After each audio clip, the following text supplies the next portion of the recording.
Well, thank you very much, Mr. Chairman. I thank you for holding this important hearing. A year ago today, I was on my farm in Marion County, Indiana, for an Earth Day ceremony, recognizing the role of agriculture and forestry in mitigating the social, economic, and political threats posed by climate change. I was joined by Richard Sander, Chairman and CEO of the Chicago Climate Exchange, Tom Bias, President of the National Farmers Union, to promote how certain no-tillage agricultural practices and forestry can sequester carbon dioxide and help offset the environmental threats from excessive carbon emissions. For a number of years now, we've dedicated about a third of the 604-acre Lugar farm to growing black walnut and other hardwood trees. As these majestic trees grow, they absorb and store carbon from the air around Indianapolis. To highlight the opportunities of participating in the markets for carbon sequestration, the Lugar Stock Farm has entered into a binding contract with Chicago Climate Exchange to provide offset credits to entities that may want to use them to mitigate the greenhouse gases they produce. These markets can be an important tool in our broader climate change policy, and this has given us an opportunity to discuss the subject more broadly in Indiana. I believe carbon sequestration and many other innovative ideas can change the dynamic of the political debate on climate change, both in the United States and internationally. The debate should be about more than constraints. It should be about how we can use economic incentives and opportunities to change behavior and to influence the personal and societal choices that we make. Clearly, there are economic opportunities in clean energy sources, solar, wind, and biofuels, and carbon sequestration and storage technologies. But improvements in farming and forestry practice may be among the lowest hanging fruit in the quest to deal with climate change.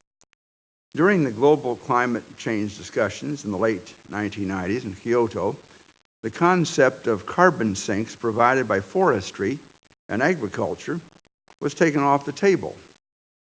But last year, during the Bali discussions, the topic of carbon sequestration through forestry and agriculture practice was revived. And this is an important development in my judgment. It should be embraced by the United States. I mentioned the celebration at my farm last year with Chicago Climate Exchange, but more than 20 years ago, we had a similar celebration at my farm when Secretary of Agriculture John Block announced the Conservation Reserve Program. Now, this program has encouraged thousands of American farmers to grow trees on marginal lands, especially among watersheds. Many American farmers participate in this program, but many more should do so because almost every American farm has a back 40 of unused land. Native trees should be planted on this land, and this practice provides income for farmers and climate change mitigation for the world.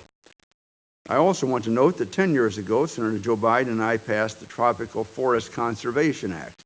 And since then, more than 47 million acres of tropical forests around the world have been conserved through, quote, debt for nature swaps, in 12 countries. Recently, the Foreign Relations Committee passed a reauthorization of this bill, which I'm hopeful will be approved soon by the full Senate. This program has given the United States a cost-effective tool with which to promote the preservation of tropical forests, but much more needs to be done, obviously, on a global scale. All these activities could serve as part of the foundation for any cap-and-trade system that arises out of legislation in this country or international agreements under the United Nations Framework Convention on Climate Change. A critical element of any cap-and-trade system is the accountability and transparency of the carbon that is being mitigated, sequestered, and stored. Chicago Climate Exchange requires me to conduct an annual accounting of my trees, and that's not difficult for only 200 acres of hardwood trees. But how do we analyze tens of thousands of acres of trees in remote areas of the world? Now, this is one of the questions at the heart of Project Vulcan at Purdue University. I'm particularly pleased Professor Kevin Gurney, who leads Project Vulcan, is here to testify today. Last week, I sent a dear colleague letter to senators depicting one of a series of maps produced by Purdue, along with NASA and the Department of Energy, showing carbon emissions in the United States. This type of mapping technology will be critical to a vibrant carbon trading market in the future and to efforts to quantify the benefits of preserving forest lands. I welcome all of our distinguished witnesses and look forward, along with you, Mr. Chairman, to their testimony.